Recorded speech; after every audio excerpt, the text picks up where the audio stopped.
Alhamdulillahi nahmaduhu wa nasta'inuhu wa nastaghfiruh. Wa na'udzu billahi min shururi anfusina wa min sayyiati a'malina. May yahdihillahu fala mudilla lahu wa may yudlil fala hadiya lahu. Wa ashhadu an la ilaha illallah wa ashhadu anna Muhammadan abduhu wa rasuluhu amma ba'd. A'udzu billahi minash shaitanir rajim. Bismillahir rahmanir rahim. या युहन्नास इत्तकू रब्बकुम अल्लज़ी खलक़कुम मिन नफ्सिन वाहिदा व खलक़ मिनहा ज़ौजहा व बस्स मिनहा रिजालन कसीरन व निसा वत्तकुल्लाह अल्लज़ी तसअलून बिही वल अरहाम इन्नल्लाह कान अलैकुम रकीबा या अय्युहल्लज़ीना आमनू इत्तकुल्लाह हक़्क़ तुक़ातिही व ला तमूतुन्ना इल्ला व अंतुम मुस्लिमून अल्लाहुम्मा सल्लि अला मुहम्मदिन व अला आलि मुहम्मदिन कमा सल्लैत अला इब्राहीम व अला आलि इब्राहीम इन्नका हमीदुम मजीद अल्लाहुम्मा बारिक अला मुहम्मदिन व अला आलि मुहम्मदिन कमा बारकत अला इब्राहीम व अला आलि इब्राहीम इन्नका हमीदुम मजीद वदकिर फइन्न ज़िक्र तन्फउल मुमिनीन வானங்கள் மற்றும் பூமியை படைத்து பரிபாலித்துக் கொண்டிருக்கின்ற ஏக இறைவன் அல்லாஹ் ஒருவனுக்கே எல்லா புகழும் புகழ்ச்சியும் உரித்தாவதாக. இந்த உலகிற்கு அருள்குடையாகவும் அச்சமூட்டி எச்சரிக்கை செய்யக்கூடிய தூதராகவும் இறைவனால் தேர்வு செய்யப்பட்ட நபிகள் நாயகம் ஸல்லல்லாஹு அலைஹி வஸல்லம் அவர்கள் மீதும் இறைவனுடைய வேதத்தையும் தூதருடைய போதனைகளை பின்பற்றி வாழ்ந்த சத்திய சஹாபாக்கள் சஹாபிய பெண்மணிகள் மீதும் குறிப்பாக அல்லாஹ் நம் மீது கடமையாக்கி இருக்கக்கூடிய இந்த ஜும்மாவுடைய வணக்கத்தை இறை தூதருடைய வழியில் நிறைவேற்றுவதற்காக இங்கே குழுமி இருக்கக்கூடிய நாம் அனைவரின் மீதும் அந்த ஏக இறைவனின் வற்றா பெருங்கரணையும் மன்னிப்பும் நின்று நிலவட்டுமாக. கண்ணியத்திற்குரிய எல்லாம் அல்ல அல்லாஹ்வுடைய நல்லடியார்களே, சகோதர சகோதரிகளே, ஒரு காலம் இருந்தது முஸ்லிம்களாக வாழக்கூடிய மக்கள் இஸ்லாத்தை சரியாக விளங்காமல் இறை வேதத்தை சரியாக புரிந்து கொள்ளாமல் பல மூட பழக்க வழக்கங்களிலும் அனாச்சாரமான காரியங்களிலும் ஈடுபடக்கூடியவர்களாக இருந்தார்கள். திருமறை குர்ஆனை நம்முடைய தாய்மொழியில் விளங்கிக் கொண்டு அதன்படி அமல்கள் செய்ய வேண்டும் என்பதை மறந்து இறந்தவர்களுக்காகவும் ரமலான் மாதத்தில் மட்டும் அதை எடுத்து ஓதக்கூடியவர்களாகவும் இருந்தாங்க. பெண்கள் என்றால் மூட பழக்க வழக்கங்களில் திளைத்துக் கொண்டிருக்கக்கூடியவர்களாகவும் பிதத்தான காரியங்களை செய்யக்கூடியவர்களாகவும் மார்க்கத்தின் வாடை கூட இல்லாத அளவுக்கும் அவர்கள் இருந்ததை நம்மால் உணர முடிகிறது.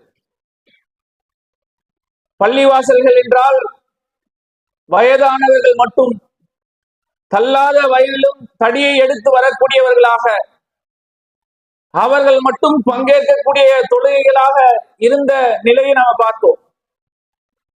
அல்லாஹ்வுடைய அருளால் அந்த நிலை இன்னைக்கு மாறி இருக்கு. இஸ்லாம் எதை சொல்கிறது?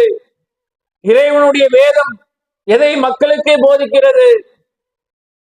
இந்த வேதம் என்பது முஸ்லிம்களுக்கானது மட்டுமல்ல, ஒட்டுமொத்த உலக மாந்தர்களுக்குமானது என்பதை உணர்ந்து கொள்ளக்கூடிய கூட்டமாகவும் இறை தூதர் வழியில் அமல்களை செய்ய வேண்டும், அதுதான் நாளை மறுமையில் நமக்கு வெற்றியை தேடித்தரும் என்பதை உணர்ந்து கொள்ளக்கூடியவர்களாகவும் இந்த மார்க்கத்தை உணராத பெண்கள் கூட இன்று மார்க்கத்தை கற்று பிற மக்களுக்கு எடுத்து வைக்கக்கூடிய தனிநபர் தாவாக்களை செய்யக்கூடிய அளவிற்கு ஒரு மாற்றம் வந்திருக்குதா இல்லையா? பள்ளிவாசல்களில் எல்லாம் இளைஞர்களும் சிறுவர்களும் நிறையக்கூடிய அளவிற்கு இமாமாக நின்று தொழுகை நடத்தக்கூடிய அளவிற்கு மாற்றம் வந்ததற்கு மிக முக்கியமான காரணம் என்ன தெரியுமா? இறைவனுடைய மகத்தான அருள். அதை யாரும் மறுக்க முடியாது. அதற்கு அடுத்த ஒரு மிக முக்கியமான காரணம் என்னன்னா, நீங்கள் மார்க்கம் சம்பந்தமாக, இஸ்லாம் சம்பந்தமாக நீங்கள் கேள்வி கேளுங்கள். இஸ்லாம் என்ன சொல்லுது? இறைவனுடைய வேதம் என்ன சொல்லுது? இறை தூதருடைய போதனைகள் என்ன வழிகாட்டுது என்பதை நீங்கள் கேள்வியாக கேளுங்கள். அனைத்திற்கும் இஸ்லாத்தில் பதில் இருக்கு. நாங்க சொல்றோம் இல்ல, ஜமாத் சொல்றோம் இல்ல, எங்களுடைய அறிஞர்கள் சொல்வார்கள் என்று இல்ல. இஸ்லாத்துல அனைத்திற்கும் பதில் இருக்குது. இந்த உலகத்தில் ஒரு மனிதன் பிறந்தது முதல் நாளை மறுமைக்குண்டான எல்லா தேவைகளையும் நிறைவேற்றுவதற்கு வரை அனைத்திற்கும் இஸ்லாத்துல பதில் இருக்குது. அது பொருளாதாரமாக இருந்தாலும் சரி, கல்வியாக இருந்தாலும் சரி, வியாபாரமாக இருந்தாலும் சரி, குடும்ப வாழ்வாக இருந்தாலும் சரி, அனைத்திற்கும் தீர்வு தரக்கூடியதாக இஸ்லாம் இருக்குது. அதை நீங்கள் கேள்வியாக கேளுங்கள். இஸ்லாத்துல அது பதில் இருக்குது என்று சொன்னதன் விளைவுதான் இன்று ஏகத்துவத்தை நோக்கி, திருமறையை நோக்கி, இறை தூதருடைய வழிகளை நோக்கி ஏராளமான மக்கள் வந்திருக்கிறாங்க. அதான் மிக முக்கியமான அடிப்படை.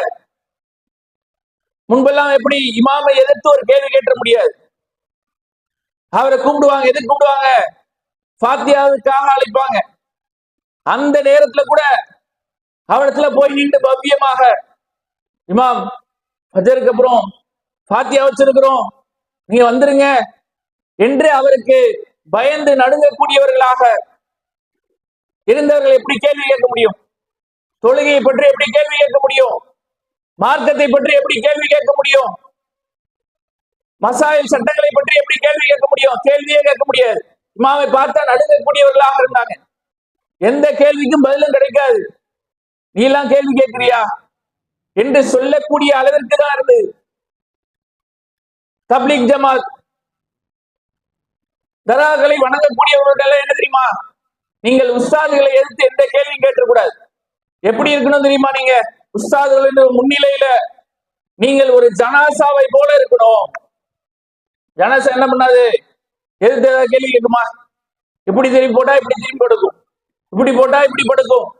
நீங்க எந்த கேள்வியும் கேட்டக்கூடாது. கேட்டா என்ன ஆகும்? அவர் கோவம் வந்துடும். இமாம்களை எதிர்த்து, உஸ்தாதுகளை எதிர்த்து நீங்கள் எந்த ஒரு கேள்வியும் கேட்கக்கூடாது என்ற நிலை மாறி இருக்காது. நீ கேள்வி கேளுங்க, மார்க்கத்தை பத்தி கேள்வி கேளுங்க, தொழுகையுடைய சட்டங்களை கேளுங்க, நபி வழிகளை கேளுங்க, வாரிசு உரிமை சட்டத்தை பற்றி கேள்வி கேளுங்க, இஸ்லாத்தை பற்றி, இஸ்லாம் சொல்லக்கூடிய அனைத்தை பற்றி நீங்கள் கேள்வி கேளுங்கள். இஸ்லாத்துல அது பதில் இருக்கு என்று சொன்னதோட வெளிப்பாடுதான் இன்னைக்கு ஏராளமான மக்கள் இந்த ஏகத்துவத்தின் பால் ஈர்க்கப்பட்டு அல்லாஹ்வுடைய அருளால் இறைவனுடைய வேதத்தையும் தூதருடைய போதனைகளையும் பின்பற்றக்கூடிய ஏகத்துவவாதிகளாக அல்லாஹ் மாத்திருக்கிறானா இல்லையா? அல்லாஹ் திருமறை குர்ஆன்ல இவங்க என்ன சொல்றாங்க? எந்த கேள்வியும் கேட்டக்கூடாது, இமாம்களை எதிர்த்து எந்த கேள்வி வந்துடக்கூடாது என்று சொல்லக்கூடியவர்கள் திருமறை குர்ஆனை எடுத்து பார்க்கணும். அல்லாஹ்வுடைய வேதத்தை எடுத்து பார்க்கணும். அல்லாஹ் திருமறை குர்ஆன்ல பல சான்றுகளை வச்சிருக்கிறான். கேள்வி கேட்பதனால் கிடைக்கக்கூடிய பலன் என்ன தெரியுமா? முதல்ல ஒருவருக்கு தெரியாமே இருக்கும், அதை பற்றி அறிவில்லாமே இருக்கும். அவர் கேள்வி கேட்கக்கூடிய நேரத்துல அவருக்கு அதுக்கு உண்டான விடை கிடைக்கலாம். சில பேர் என்ன பண்ணிருப்பாங்க? அரைகுறையாக தெரிஞ்சு வச்சிருப்பாங்க. பாதி தெரியும், பாதி தெரியாது. தெரிந்திருந்தாலும் அதை பின்பற்றாமல் இருப்பாங்க. அவர்கள் மேலும் மேலும் கேள்வி கேட்பதன் மூலமாக அதை பின்பற்றக்கூடியவர்களாக மாறுவாங்க. சில பேருக்கு எல்லாம் தெரியும், செயல்படுத்தாமலே இருந்திருப்பாங்க. அது 4 பேர் கேள்வி கேட்கும் போது என்ன பண்ணுவாங்க? அதை செயல்படுத்தக்கூடியவர்களாக இருப்பாங்க. இதுல இவ்வளவு நன்மைகள் இருக்கு. அல்லாஹ் திருமறை குர்ஆன்ல சொல்றான். நீங்க சொல்றது, நாங்க சொல்றது, இதற்கு எதிராக கேள்வி கேட்கறது தப்புன்றாங்கல்ல. அல்லாஹ் திருமறை குர்ஆன்ல தன்னுடைய இறை வேதத்தை பற்றி சொல்றான், அல்லாஹ்வுடைய வார்த்தைகளை பற்றி சொல்றான். இந்த மனித குலத்திற்கு அருளப்பட்ட இறை வேதத்துடைய வசனங்கள் உங்களிடத்துல வந்தால் நீங்கள் செவிடர்களாக, குருடர்களாக அதில் வீழ்ந்துடாதீங்க. அதை சிந்திச்சு பாருங்க. அதை கேள்வி கேளுங்கள், தெரிந்தவரிடத்துல போய் கேளுங்க, அதை விளங்கக்கூடியவர்களாக அறிந்து கொள்ளக்கூடியவர்களாக நீங்கள் இருங்கள் என்றுதான் அல்லாஹ் சொல்றான். நீ கேள்வியே கேட்க கூடாது என்று அல்லாஹ் சொல்லல. இறைவனுடைய வேதமாக இருந்தாலும் சரி, இறைவனுடைய வகியாக இருந்தாலும் சரி, நீங்கள் அதை சிந்தித்து பார்த்து அதுல இருக்கக்கூடிய உண்மையான தாற்பயத்தை நீங்கள் புரிந்து கொள்ளுங்கள், தெரிந்த இடத்துல போய் கேளுங்க என்றுதான் அல்லாஹ் திருமறை குர்ஆனுடைய 25 73 சொல்றான். அல்லாஹ்வுடைய தூதர் இறைவனிடத்திலிருந்து நேரடியாக வகி வரக்கூடியவங்க, இறை செய்தி அல்லாஹ் அவர்களுக்கு வழங்குறான்.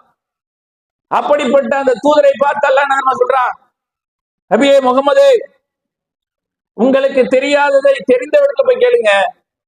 உங்களுக்கு தெரியலையா, எல்லாம் உங்களுக்கு தெரிஞ்சிடாது, எல்லா அறிவும் உங்களுக்கு கொடுக்கப்படல. உங்களுக்கு தெரியாமல் இருந்தா கூட நீங்கள் தெரிந்த இடத்துல போய் கேள்வி கேளுங்க, அதை கேட்டு தெரிஞ்சுக்கோங்க என்று இறை தூதருக்கே அல்லாஹ் அப்படிதான் சொல்றோம். ஆனா நாம என்ன பண்றோம், இமாம்களை எதிர்த்து எந்த கேள்வியும் கேட்டுக்கூடாது, அவங்களுக்கு எதிராக எந்த ஒரு கேள்வியும் கேட்டுவிடக் கூடாது, அது மிகப்பெரிய பாவம் என்று இருந்ததுடைய விளைப்பாடுதான் இஸ்லாத்துல பல மூட நம்பிக்கைகள், அனாச்சாரங்கள், இஸ்லாத்துல இல்லாத காரியங்கள் நிலவுவதற்கு மிக முக்கியமான காரணமா இருக்குதா இல்லையா? கேள்வி கேட்கணும். மார்க்கத்தை பற்றி தெரிந்து கொள்வதற்கு, அதை அறிந்து கொள்வதற்கு நாம் கேள்வி கேட்கக்கூடியவர்களாக, அதை தெரிந்து கொள்ளக்கூடிய ஆர்வம் உள்ளவர்களாக நாம் என்ன பண்ணோம், கேள்வி கேட்கக்கூடியவர்களா இருக்கணும். அல்லாஹ் திருமறை குர்ஆன்ல பல்வேறு இடங்கள்ல இந்த கேள்வி கேட்டது வலியுறுத்தி சொல்றான்.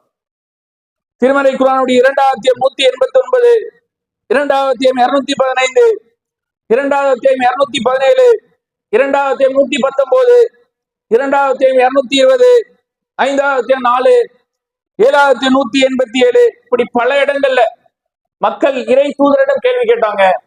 இவங்க என்ன சொல்றாங்க, இமாம்களை எதிர்த்து கேள்வி கூட, அவங்க எதை சொல்றாங்களோ, எதை மார்க்கம் என்று உங்களுக்கு சொல்றாங்களோ அதை வாய் மூடி தாழ்மையாக என்ன பண்ணோம், நீங்க கேட்டுட்டு போயிருங்க என்று இவர்கள் சொல்றாங்க. அல்லாஹ் திருமறை குர்ஆனுடைய பல்வேறு இடங்கள்ல நபிமார்களுக்கு இறை தூதரிடத்துல மக்கள் கேள்வி கேட்டாங்க, அதுக்கு நீங்க பதிலே சொல்லுங்க என்று அல்லாஹ் தனது தூதருக்கு சொல்றான். 2/189 நபியே முகமதே, பிறையை பத்தி உங்ககிட்ட கேட்கிறாங்க. பிறை என்பது அது காலம் காட்டியாக இருக்குது என்று நீங்க பதில் சொல்லுங்க. அல்லாஹ் என்ன சொல்லிருக்கணும், அவன் ஏதாவது கேள்வி கேட்பான், அவனுக்குலாம் நீ பதில் சொல்லாத அப்படி சொல்லல. அந்த தூதரிடத்துல கேட்கிறாங்க, பிறையை பற்றி கேள்வி கேட்கிறாங்க. அந்த நேரத்தில் அல்லாஹ் என்ன சொல்றான், நபியே நீங்க பதில் சொல்லுங்க, பிறை என்பது நாளை காட்டக்கூடியதாக, காலத்தை காட்டக்கூடியதாக இருக்குது என்று நீங்கள் பதில் சொல்லுங்க என்று 2/189 சொல்றான். அதே போல 2/217 சொல்லும் போது அவங்க உங்க இடத்துல கேட்கிறாங்க, எதை நாங்கள் செலவு செய்யணும், எதை நல்வழியில் செலவு செய்யணும் உங்க இடத்துல கேட்கிறாங்க. அவர்களுக்கு சொல்லுங்க, நீங்கள் சம்பாதித்த தூய்மையானதிலிருந்து நீங்கள் ஏழைகளுக்கும் உறவினர்களுக்கும் அனாதைகளுக்கும் செலவு செய்யுங்க. அவங்க கேட்ட கேள்வி என்ன, நாங்க எதை செலவு செய்யணும், எப்படி எந்த பொருளாதாரத்தை செலவு செய்யணும் என்று அவங்க கேட்கிறாங்க. கூடுதலாக பதில் சொல்றாங்கல்ல, அவங்க தூய்மையான சம்பாதிச்சாங்கல்ல, கண்டதை சம்பாதிக்கிறது இல்ல, எப்படி வேணா உலையில போடலான்றது கிடையாது, அது அல்லாஹ் ஏத்துக்க மாட்டான். எப்படி வேணா ஏமாத்தி சம்பாதிச்சிடலாம், அது அல்லாஹ்வின் பாதையில் செலவிட்டுலாம், நமக்கு நன்மை வந்துடும் நாம் நினைக்கிறோம்ல, அப்படி இல்ல. தூய்மையானதிலிருந்து தான் அல்லாஹ் ஏற்றுக்கொள்வான். அதை யாருக்கு செலவு செய்யணும், உறவுகளுக்கு, ஏழைகளுக்கு, அனாதைகளுக்கு, வழிபோக்கர்களுக்கு செலவு செய்ய சொல்லுங்க என்று அங்க பதில் சொல்றோம். அல்லாஹ் என்ன சொல்றான், அவன் சம்பாதிச்சது ஏன்பா என்கிட்ட கேட்கிறான், ஏன் உங்ககிட்ட கேட்கிறான், அவன் சம்பாதிச்சு அவன் எப்படி பண்ண செலவு செஞ்சு போட்டுமே என்று அப்படி சொல்லல. கேள்வி கேட்டால் நீங்கள் பதிலை சொல்லுங்க. அடுத்து 2/217 சொல்லும் போது புனித மாதங்கள் எவை எவை என்று உங்களுக்கு கேள்வி கேட்கிறாங்க. புனித மாதம் என்ன, போர் செய்ய தடை செய்யப்பட்ட மாதம் என்ன என்று உங்களிடத்துல கேள்வி கேட்கிறாங்க. திருமறை குர்ஆன்ல அதுக்கு விளக்கம் இல்ல, அல்லாஹ்வுடைய தூதர் அதுக்கு சொல்றாங்க. புகாரில 5550 செய்தியாக பதிவு செய்யப்பட்டிருக்கு. புனித மாதங்கள் 4. அது துல்ஹஜா, துல்ஹஜ், முஹர்ரம், ரஜப். இந்த 4 மாதங்கள் தான் போர் தடை செய்யப்பட்ட மாதங்கள் என்று நீங்கள் விளக்கம் கொடுங்க என்று அல்லாஹ் அதற்குண்டான விளக்கத்தை சொல்றான். இப்படி திருமறை குர்ஆனுடைய பல்வேறு இடங்கள்ல நாம எதெல்லாம் அற்பமானதோ, எதெல்லாம் அருவருப்பானதோ என்று நினைக்கிறோமோ, மாதவிடாயை பற்றி கேள்வி கேட்கிறாங்க. மாதவிடாயை பற்றி கேள்வி கேட்கிறாங்க. அதை பற்றி நீங்க பதில் சொல்லுங்க. அது ஒரு நெருக்கடி, அது ஒரு கஷ்டம் என்று நீங்க என்ன பண்ணுங்க, அவர்களுக்கு பதில சொல்லுங்க என்று அல்லாஹ் இது போன்ற எல்லா கேள்விகளுக்கும் அவர்களை பதில் சொல்ல சொல்றோம். ஆனா இவங்க என்ன சொல்றாங்க, கேள்வி கேட்டக்கூடாது. நீங்க சலாம் சொன்னா கூட திருப்பி சொல்ல மாட்டாரு. பாத்துருக்கீங்களா? போய் அஸ்ஸலாமு அலைக்கும் பாய் அஜ்ரத் அப்படின்னா என்ன பண்ணுவாரு, தலையாட்டுவார். சொல்லாம போயிட்டீங்கன்னா அவ்வளவுதான். என்ன பண்ணுவாரு, கூப்பிட்டுட்டு சலாம் கூட சொல்ல மாட்டியா, எவ்வளவு பெரிய அஜ்ரத் நான் போறேன். இந்த நிலையெல்லாம் இருந்துதா இல்லையா? இப்படிப்பட்டவர்களா தானே இருந்தாங்க. இந்த நிலை மாறுச்சு. எப்படி மாறுச்சு? மக்களிடத்துல கேள்வி கேளுங்க, மார்க்கத்தை பற்றி தெரிந்து கொள்ளுங்கள். இஸ்லாம் ஒரு எளிமையான மார்க்கம். இஸ்லாத்துல எல்லாம் எளிதாக அல்லாஹ் ஆக்கி இருக்கிறான். எதை பற்றி வேண்டாம் நீங்க கேள்வி கேளுங்க, எல்லாத்துக்கும் இஸ்லாத்துல தீர்வு இருக்குது என்று அல்லாஹ் திருமறை குர்ஆன்ல பல்வேறு இடங்கள்ல கேள்வி கேட்க சொல்லி இருக்கிறான். இது கூட சொல்லுவாங்க, அல்லாஹ்வுடைய தூதரை கேள்வி கேட்டாங்க. இங்க யார் அல்லாஹ்வுடைய தூதரா இருக்கிறாங்க, யார் அப்படி இல்லையே என்றெல்லாம் இருக்கலாம். அல்லாஹ்வுடைய தூதர் காலத்தில் வாழ்ந்த அந்த சஹாபாக்கள் கூட என்ன பண்ணியிருக்கிறாங்க, கேள்வி கேட்டிருக்கிறாங்க. அவங்களுக்கு தெரியாததை கேட்டு தெரிந்து கொண்டிருக்கிறாங்க. புகாரில 3607 செய்தி, ஹுதைஃபா ரலியல்லாஹு அன்ஹு அவங்க சொல்றாங்க, எல்லாரும் அல்லாஹ்வுடைய தூதரை எப்படி கேள்வி கேட்பாங்கன்னா, நன்மையான காரியங்களை பற்றி கேட்பாங்க, எதை செய்யணும் என்பதை பற்றி கேள்வி கேட்பாங்க. ஆனா நான் என்ன தெரியுமா பண்ணுவேன், எதெல்லாம் செய்யக்கூடாது, எதை விட்டு நான் தவிர்த்து கொள்ளணும், எதிலிருந்து நான் பாதுகாப்பு பெறணும் என்று அல்லாஹ்வுடைய தூதர்கிட்ட நான் கேள்வி கேட்பேன். பாருங்க, இறை தூதர்கள் இடத்துல நபி தோழர்கள் கேள்வி கேட்டிருக்கிறாங்க. எப்படியா, எதை நீங்க செய்யக்கூடாது, எதை செய்தால் பாவம் என்று தெரிந்து கொள்வதற்காக கேள்வி கேட்டாங்க என்ற செய்தியை நம்ம புகாரில பார்க்கிறோம். அனஸ் பின் மாலிக் ரலியல்லாஹு அவங்க சொல்றாங்க, புகாரில் 63வது செய்தி, ஒரு மனிதர் வரார், அல்லாஹ் தூதர்கிட்ட சபையில இருக்கிறாங்க.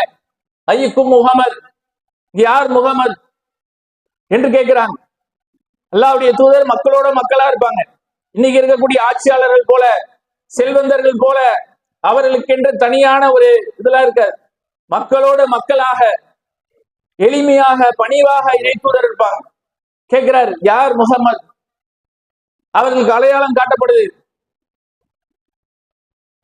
அவங்க என்ன சொல்றாங்க, முத்தலிபுடைய பேரரே, உங்ககிட்ட சில கேள்விகள் கேட்க போறேன்.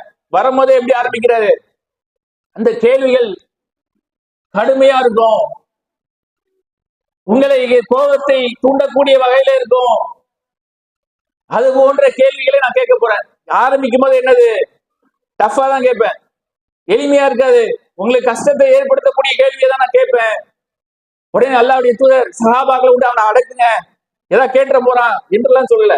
கேளுப்பா, உனக்கு என்ன தோணுதோ, எதை பற்றி நீ தெரிஞ்சுக்கணுமோ அதை கேளு என்று கேட்க சொல்றாங்க. அவர் என்ன கேட்கிறார் தெரியுமா, நீங்கள் தான் இறை தூதரா? அப்படின்னா என்ன அர்த்தம், நீ சும்மா சொல்றியா, பொய் சொல்றியா, ஏமாத்துறியா அப்படின்னு தானே அர்த்தம். நீங்க என்ன இறை தூதரா, எப்படி எனக்கு தெரிஞ்சுக்க, நான் கண்டுபிடிக்கிறது, இப்படிலாம் கேட்டிருக்கிறாங்க. நீங்க பாருங்க, ஒரு சாதாரண ஒரு மார்க்கத்தை தெரிந்து கொள்ள கேள்வி கேட்டா உனக்குலாம் அது விளங்காது, புரியாது, உனக்கு அந்த பக்குவம் இல்லை, இப்படிலாம் சொல்றாங்களா இல்லையா? அல்லாஹ்வுடைய தூதர்கிட்ட அந்த சபையில சஹாபாக்கள் இருக்கக்கூடிய அந்த சபையில நீங்க இறை தூதரா, நான் எப்படி நம்புறது, எப்படி இருக்கும்? அப்படிலாம் கேள்வி கேட்டிருக்கிறாங்க. அல்லாஹ்வுடைய தூதர் அதை தடுக்கல, இப்படிலாம் கேட்க கூடாதுன்னு சொல்லல. இப்ப கேள்வி கேட்பது நமக்கு என்னது கிடைக்கும், அறிவை வளர்த்து கொள்ளக்கூடிய, மார்க்கத்தை தெரிந்து கொள்ளக்கூடிய ஒரு பக்குவத்தை நம்ம இடத்துல ஏற்படுத்தும். இவங்க ஒரு சில ஆதாரத்தை சொல்லுவாங்க, கேள்வி கேட்க கூடாது, அல்லாஹ்வுடைய தூதரே கோபப்பட்டு இருக்கிறாங்க என்று சில ஆதாரங்களை கேள்வி கேட்க கூடாது. இமாமை எதிர்த்து ஆலிம்களை எதிர்த்து கேள்வி கேட்க கூடாதுன்னு என்ன சொல்லுவாங்க, சில ஆதாரங்களை சொல்லுவாங்க. முஸ்லீம்ல 2514 செய்தி. என்ன கேள்வி? அவர் ஒருத்தர் கேட்கிற கேள்வி என்னது? என்னுடைய தந்தை யார்? அல்லாஹ்வுடைய தூதருடைய தந்தையை கேட்டா பரவாயில்ல, தெரியாம கூட இருக்கலாம். இப்ப நான் வர உங்ககிட்ட என்ன கேட்கிறேன், என்னுடைய தந்தை யாருன்னு கேட்டா எப்படி இருக்கும்? என் தந்தை எனக்கு தெரியாதா? அல்லாஹ்வுடைய தூதர் அதுக்கு பதில் சொல்றாங்க. சொல்லிட்டு என்ன சொல்றாங்க, இந்த தேவையில்லாம கேள்வி கேட்கிறாங்களே, அப்பதான் அல்லாஹ்வுடைய தூதர் கோபப்பட்டு என்ன சொல்றாங்க, அவர் தெரிஞ்சதே கேட்கிறாரு. நம்ம ஆளுங்களை சில பேர் இருப்பாங்க, எல்லாத்துக்கும் பதில் தெரியும், சும்மா கூட்டத்துல என்ன பண்றது, ஒரு கிண்டல் பண்றது, அவரை கேவலப்படுத்தணும் என்பதற்காக என்ன பண்ணுவாங்க, தெரிஞ்ச விஷயமா இருக்கும், இருந்தாலும் என்னது ஒரு 4 கேள்வி கேட்போம், அப்பதான் நமக்கு ஒரு கெத்து. இந்த மாதிரி என்ன பண்றாரு, அவர் கேட்கிறார், என்னுடைய தந்தை யார் என்று கேட்கக்கூடிய நேரத்தில் அல்லாஹ் பதில் சொல்றாங்க, அவருடைய பேரையும் சொல்றாங்க. சொல்லிட்டு அப்புறமா சொல்றாங்க, நான் அறிந்ததை நீங்கள் அறிந்தால் குறைவாக சிரிப்பீர்கள், அதிகமாக அழுவீர்கள். அங்கதான் சொல்றாங்க. அவர் கேட்ட கேள்வி எனக்கு கொடுக்கான கேள்வி, தெரிந்த கேள்வி, அவருக்கே தெரிஞ்ச விஷயம் தான், இருந்தாலும் என்ன பண்றது, தேவையில்லாம கேள்வி கேட்கிறாங்கல்ல. இதற்காக தான் அல்லாஹ்வுடைய தூதர் கோவப்பட்டாங்களே தவிர பல கேள்விகளுக்கு அல்லாஹ்வுடைய தூதர் பதில் சொல்லியிருக்கிறாங்க. மக்கள் தெரிந்து கொள்ள வேண்டும் என்ற உண்மையான அந்த ஆர்வத்தோட மார்க்கத்தை அறிந்து கொள்ள வேண்டும் என்பதற்காக கேட்ட கேள்விகளுக்கு அல்லாஹ்வுடைய தூதர் இறைவனுடைய அருளால் சிறப்பான முறையில பதில் சொல்லியிருக்கிறாங்க. இன்னொரு இடத்துல வருது, அல்லாஹ் 3 விஷயங்களுக்காக கோவப்படுறான். ஒன்னு எதுக்கு, வீண் விரயம் செய்யறது, பொருளாதாரம் இருக்குன்றதுக்காக என்ன பண்ணக்கூடாது, வீண் விரயம் செய்வாங்க, அதிகமாக பேசுவாங்க, லொடன்னு பேசுவாங்கன்னு சொல்லுவோம்ல. வந்தாருன்னா என்னது, ஒரு அரை மணி நேரம் 3/4 மணி நேரம் சம்பந்தம் இல்லாம பேசுவாங்கல்ல, இந்த மாதிரி அதிகமாக பேசுவதை அல்லாஹ்வுடைய தூதர் அல்லாஹ் வெறுக்கிறான். 3வது என்னது, தேவையில்லாம கேள்வி கேட்கிறது, தேவையே இருக்காது, தெரியும், எல்லாம் விளங்கும், இருந்தாலும் இந்த மாதிரி விஷயத்தை தான் அல்லாஹ் வெறுக்கிறான் என்று இருக்குதே தவிர மற்றபடி திருமறை குர்ஆனிலும் அல்லாஹ்வுடைய தூதருடைய போதனைகளிலும் எண்ணற்ற கேள்விகளை கேளுங்க, மார்க்கத்தை அறிந்து கொள்ளுங்கள் என்றுதான் நமக்கு மார்க்கம் அழகான முறையில நமக்கு சொல்லி தந்திருக்கு. எனவே அழகான கேள்விகளை தெரிந்து கொள்வதற்காக, மார்க்கத்தை அறிந்து கொள்வதற்காக இன்னைக்கு அது குறைஞ்சுக்கிட்டே வருது. கேள்வி கேட்கக்கூடிய அந்த தன்மை என்பது என்ன ஆயிடுது, குறையுது. தேவையில்லாததுக்கெல்லாம் பேசுவாங்க, தேவையில்லாததுக்கெல்லாம் 2 மணி நேரம் 3 மணி நேரம் உட்கார்ந்து அதை கேள்வியா கேட்போம். தெரிந்து கொள்ள வேண்டும், மார்க்கத்தை அறிந்து கொள்ள வேண்டும் என்பதற்காக கேட்கக்கூடிய கேள்விகள் ரொம்ப குறைஞ்சிருச்சு.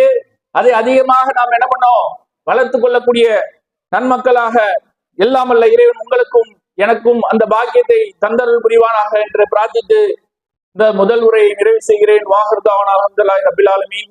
அஸ்ஸலாமு அலைக்கும் வரஹ்மத்துல்லாஹி.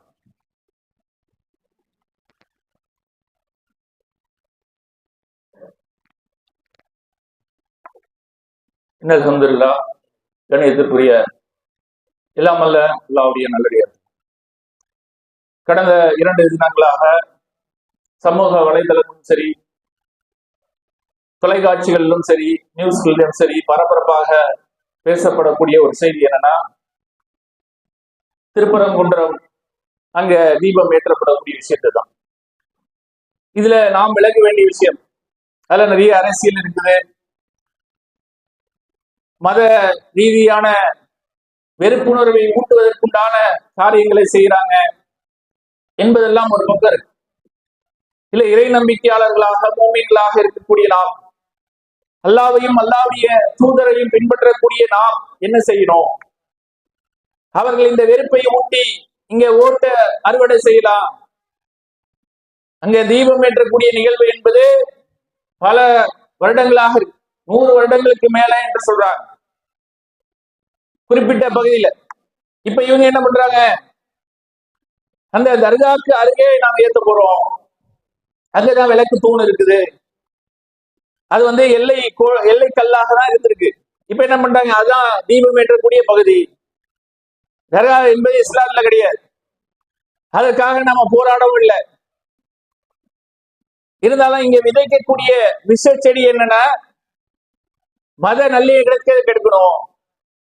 முஸ்லிம்கள் பெரும்பான்மையாக வாழக்கூடிய இந்துக்களுக்கு எதிரி என்பதை விதைப்பதற்காக அவர்களை நாம வளர விட்டனா இங்க இந்துக்கள் வாழ முடியாது என்ற இந்த வட இந்திய சித்தாந்தத்தை இங்கே விதைக்கணும். இங்க இருக்கக்கூடிய பெரும்பான்மையான இந்துக்கள் முஸ்லிம்கள் அண்ணன் தம்பிகளாக மாமன் மச்சன்களாக வாழ்றோம். அவர்களுக்கு புரியும். ஆனா இந்துத்துவாவுடைய சிந்தனை என்னன்னா, அவர்களுக்கு பக்தி எல்லாம் கிடையாது. பக்தி இருந்தா என்ன பண்ணும்? அங்க முருகன் கோயில போய் அரோகரா சொல்லியிருக்கணும். அங்க போய் என்ன சொல்றாங்க? பாரத் மாதா கி ஜெய் கேட்கிறாங்க. கேள்விலாம் என்னடா அங்க போய் என்னடா எப்படி சொல்றீங்களேன்னு பிற மத சகோதரர் இந்து சகோதரர்கள் கேள்வி கேட்கிறாங்க. உங்க உண்மையா பக்தி இருந்தா அங்க போய் என்ன சொல்றோம்? இது வரைக்கும் பச்சை துண்டு தானே கட்டியிருக்கிறோம் முருகருக்கு, நீங்க என்னடா காவி துண்டு கட்டிட்டு வரீங்க? இந்த மாதிரி கேள்வி எல்லாம் கேட்கிறாங்க. அது ஒரு பக்கம். நம்முடைய பார்வை என்னன்னா, நம்மோடு வாழக்கூடிய தொப்புள் குடி உறவுகளுக்கு என்ன பண்ணோம்? இஸ்லாத்தை எடுத்து சொல்லணுமா? மார்க்கத்தை அவர்களுக்கு எடுத்து சொல்ல வேண்டிய மிக பொறுப்பு இருக்கா இல்லையா? இஸ்லாம் என்பது அன்பை விதைக்கக்கூடிய மார்க்கம், மனித நேயத்தை விதைக்கக்கூடிய மார்க்கம். இஸ்லாம் என்றாலே பிறர் நலம் நாடுறதுதான். அத்தீனு நசிகா என்று அல்லாஹ் சொன்னாங்களா இல்லையா? பிறர் நலம் நாடுறதுதான் இஸ்லாம். யாருடைய மத நம்பிக்கையையும் குறை சொல்லக்கூடிய மார்க்கம் அல்ல. லக்கும் தீனுக்கும் வலிய தீன், உங்களுடைய மார்க்கம் உங்களுக்கு, எங்களுடைய மார்க்கம் எங்களுக்கு. எங்க நம்பிக்கைப்படி நாங்க வாழ்றோம். யாருடைய நம்பிக்கை நாம என்ன பண்ணல, குறுக்கிடல. அவங்க நம்பிக்கை. அல்லாஹ் நாடினாலே தவிர பெற்ற தந்தையை கூட நம்ம மாத்திர முடியாது, கட்டின மனைவியை கூட மாத்திர முடியாது, பெத்த பிள்ளைய கூட இஸ்லாத்தின் பால் ஈர்த்த முடியாது. பாக்குறோமா இல்லையா? அப்ப மக்களை மடம் மாற்றுறது நம்ம வேலை இல்ல. இஸ்லாத்தை எடுத்து சொல்ல வேண்டிய மிக முக்கியமான பொறுப்பு நமக்கு இருக்கு. இந்தியாவில இஸ்லாம் பரவுறதுக்கு காரணம் என்ன தெரியுமா? இவ்வளவு பேர் உட்கார்ந்து இருக்கமே, நாமெல்லாம் முன்னாடி ஏதோ ஒரு மதத்தை சார்ந்தவர்களாக, ஏதோ ஒரு குலத்தை சார்ந்தவர்களாக தான் இருந்தோம். இவ்வளவு பேர் இஸ்லாத்தை ஏற்றுக்கொண்டது காரணம் என்ன? அங்கே வியாபாரம் செய்ய வந்த அரபுகள், அவங்க இந்த மார்க்கத்தை சரியாக கடைபிடிச்சாங்க. வியாபாரம் செய்யும் போது நேர்மையாக இருந்தாங்க. இன்னைக்கு நம்முடைய நிலைமை என்ன? வியாபாரத்துல இஸ்லாம் இருக்குதா? பள்ளிக்கு வந்தா இஸ்லாம், பள்ளிக்கு வந்தா துப்பி போடணும், இப்படிலாம் கட்டி வச்சிருக்காங்கல்ல. பள்ளிக்கு வந்தா தொழுற நேரத்துல அல்லாஹ் அக்பர், அல்ஹம்துலில்லாஹ், சுப்ஹானல்லாஹ். வெளியே போனா திருப்பி பழைய நிலை. வியாபாரத்துல ஏமாத்துறது, மோசடி செய்யறது, லஞ்ச லாவணி எல்லாத்திலையும் ஈடுபடுறது, இது இல்ல இஸ்லாம். இஸ்லாம் என்பது இந்தியாவில் வரதுக்கு மிக முக்கியமான காரணம், இங்கே வியாபாரம் செய்ய வந்த அந்த அரபுகளை, அவருடைய நேர்மையை பார்த்து, அவங்களுடைய அந்த கொள்கை உறுதியை பார்த்து நம்முடைய மூதாதையர்கள் ஈர்க்கப்பட்டாங்க. அப்படி நாம இருக்கிறோமா? இஸ்லாத்தை சொல்றோமா? நாமளே கடைபிடிக்கிறதுல எங்க போய் சொல்றது? அப்புறம் நமக்கு எதிராக இது போன்ற விஷம பிரச்சாரத்தை அவங்க நடத்திக்கிட்டே தான் இருப்பாங்க. மாறுதா இல்லையா? இஸ்லாமியர்கள் என்பது மக்களுக்கு நன்மை செய்யக்கூடியவர்கள். ஒரு மழை நேரங்கள்ல வெள்ளப்பெருக்கு வந்தா களத்துல வந்து நிற்பான், ஏழைகளுக்கு உணவு கொடுப்பான், ரத்தத்தை, தன்னுடைய ரத்தத்தை தானமாக கொடுப்பான். ஒரு உயிரை காக்கக்கூடியவனாக இருக்கணும் என்பதுதான் இஸ்லாம் சொல்லுது. அதை நம்ம மக்களுக்கு சொல்றோமா? எடுத்து சொல்ல வேண்டிய பொறுப்பு நமக்கு இருக்குதா இல்லையா? தாவா பண்ண வேண்டிய பொறுப்பு ஏதோ ஆலிம்களுக்கு மட்டும், ஆலிம்களை மட்டும் கூட சொல்றது இல்ல, நமக்கு அதுல பங்கு இருக்குதா இல்லையா? அது ஒரு 4 பேர் இருக்காங்க, 7 வருஷம் படிச்சுட்டாங்க, 6 வருஷம் படிச்சுட்டாங்க, அவர் தாயா இருக்கிறாரு, நிர்வாகியா இருக்கிறாரு, அவர் சொன்னா போதும், எனக்கு வேலையை என் வேலையை பார்க்கறதே டைம் இல்லை, நான் சம்பாதிக்கணும், கடையை பார்க்கணும், குடும்பத்தை பார்க்கணும். ஒன்றே ஒன்று நிறைவுல வச்சுக்கோங்க, அடுத்த நொடி நீங்கள் மரணித்தால் அல்லாவை சந்திக்க தயாரா இருக்கிறீங்களா? இந்த நொடியில நாம் மரணித்து விட்டால் இறைவனை எதிர்கொள்ள நாம் தயாரா? கேட்பான்ல, உனக்கு தெளிவு இருந்ததுல, மார்க்கத்தை விளங்கினல்ல, குரான் அதிசய கத்துக்கிட்டல, ஆதாரம் எல்லாம் பேசினல்ல, எத்தனை பேருக்கு சொன்ன? போய் சொன்னியா? நம்மளுக்குள்ளேயே சண்டை, இது அப்படி இது அப்படி, நான் வரமாட்ட பள்ளி பக்கமே, என்னப்பா இந்த நிர்வாகி இப்படி சொல்லிட்டாரு, அவர் இப்படி சொல்லிட்டாரு, இதுக்காக அடிச்சுக்கிட்டே நம்ம எங்க என்ன பண்றோம்? பிரச்சனையில இருக்கிறோம்.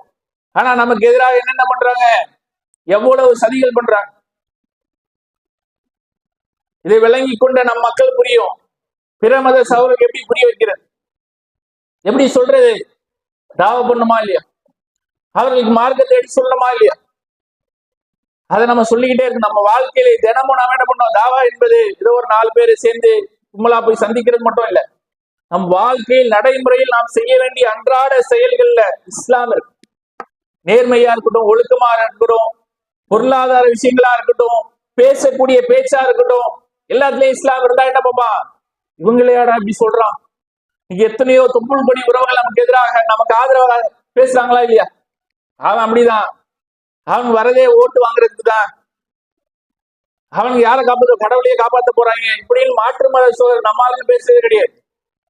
ஏன் பேசுறாங்க? நம்முடைய பணிகள், நாம் செய்யக்கூடிய தாவாக்கள், மழை நேரங்களில் இறங்கி ஓடக்கூடிய ரத்த தானங்களை செய்யக்கூடிய இது போன்ற பணிகள் தான், இந்த மனிதநேயம் தான், இஸ்லாமிய மார்க்கம் தான் நம்ம என்ன பண்ணுது? அவர்களை பேச வைக்குது. அப்ப இதை நம் மக்களுக்கு எடுத்து சொல்றோம் என்ற ஒரு நல்ல நோக்கத்துல இன்ஷா அல்லாஹ் வருகின்ற டிசம்பர் மாதம் 14ஆம் தேதி இந்த ஞாயிற்றுக்கிழமை விட்டு அடுத்த ஞாயிற்றுக்கிழமை காலை ஒரு 9:30 மணியிலிருந்து 2 மணி வரை இஸ்லாம் ஒரு இனிய மார்க்கம் என்று பிரமுக சகோதரர், இஸ்லாம் எளிய மார்க்கம்னா நம்ம மக்களுக்கு குர்ஆன் என்ன சொல்லுது? தர்காவுக்கு போலாமா, போக கூடாதா, தொழுகை முறை என்ன, அது சட்டம் என்ன அப்படின்னு நம்ம மக்களுக்கு சொல்றது இஸ்லாம் ஒரு எளிய மார்க்கம், இஸ்லாம் ஒரு இனிய மார்க்கம். இஸ்லாம் என்பது இனிய மார்க்கம். அது தீவிரவாதத்தை சொல்லல, வன்முறையை சொல்லல, பிற மக்களுக்கு இந்த மார்க்கத்தை திணிக்க சொல்லல. பெற்ற பிள்ளையா இருந்தா கூட அல்லாஹ் நானாதான் அவன் நேர்வழி பெற முடியும் என்று சொல்லுது. குர்ஆன் என்ன சொல்லுது? வரதட்சணை பற்றி என்ன சொல்லுது? தீவிரவாதத்தை பற்றி என்ன சொல்லுது என்று அந்த மக்களுக்கு எடுத்து சொல்லக்கூடிய ஒரு அருமையான நிகழ்ச்சியை இன்ஷா அல்லாஹ் வருகின்ற டிசம்பர் 14ஆம் தேதி இந்த சேப்பாக்கம் கிளையின் சார்பாக இன்ஷா அல்லாஹ் மர்கஸ்ல வச்சு நடத்த இருக்கிறாங்க. நம்முடைய இலக்கு, நமக்கு தெரிந்த நண்பர்கள் எவ்வளவு பேர் இருப்பாங்களே, எங்கெங்கயோ போறோம், எங்கெல்லாம் கூட்டிட்டு போறோம், தியேட்டர் கூப்பிட்டா போறது, மாலுக்கு கூப்பிட்டா போறது, அவங்க கூப்பிட்டா போறோமா இல்லையா? நம்ம என்ன பண்ணோம்? ஒரு நாள் வா, வந்து கேளு, உன் கேள்வியை கேளு, இஸ்லாம் என்ன சொல்லுன்னு கேளு என்று அவர்கள் வந்தால், அல்லாஹ் நாடினால் அவங்க இது போன்ற விஷம கருத்துக்களை பரப்பக்கூடிய சங்கிகளுக்கு அவர்கள் பதில் சொல்லக்கூடியவர்களா மாறிடுவாங்களா இல்லையா? அந்த ஒரு நியத்தோட என்ன பண்ணுங்க, இன்ஷா அல்லாஹ் இந்த டிசம்பர் 14ஆம் தேதி நடக்கக்கூடிய கிளையுடைய இஸ்லாம் ஒரு இனிய மார்க்கம் நிகழ்ச்சிக்கு உங்களுடைய நண்பர்களுடைய, உங்களோடு வேலை செய்யக்கூடிய நபரை யாராவது ஒருவரை நீங்கள் அழைத்து வாங்க. இன்ஷா அல்லாஹ் அந்த பெயர்களை கிளை நிர்வாகிட்ட கொடுத்தீங்கன்னா அவர்களுக்கு உண்டான அந்த ஏற்பாடுகள், இந்த கேள்விகளுக்கு உண்டான பதில் எல்லாத்தையும் அவங்க கிளை நிர்வாகம் சிறப்பான முறையில் இன்ஷா அல்லாஹ் ஏற்பாடு செய்யும். இதுல நம்முடைய பங்களிப்பு இது மட்டும் இல்ல, தொடர்ச்சியாக அவர்களுக்கு மார்க்கத்தை எடுத்து வைக்க வேண்டிய அந்த பங்களிப்பும் இன்ஷா அல்லாஹ் அல்லாஹ் நாடினால் செய்யக்கூடிய நன்மக்களாக வாழ்ந்து மரணிக்கக்கூடிய பாக்கியத்தை இல்லாமல்ல இறைவன் உங்களுக்கும் எனக்கும் ஆக்கியவர்கள் புரிவானாக என்ற பிரார்த்தனையோட ஜும்மாவுரை நிறைவு செய்கிறேன். வாஹிர் தஅவானா அல்ஹம்துலில்லாஹி ரப்பில் ஆலமீன்.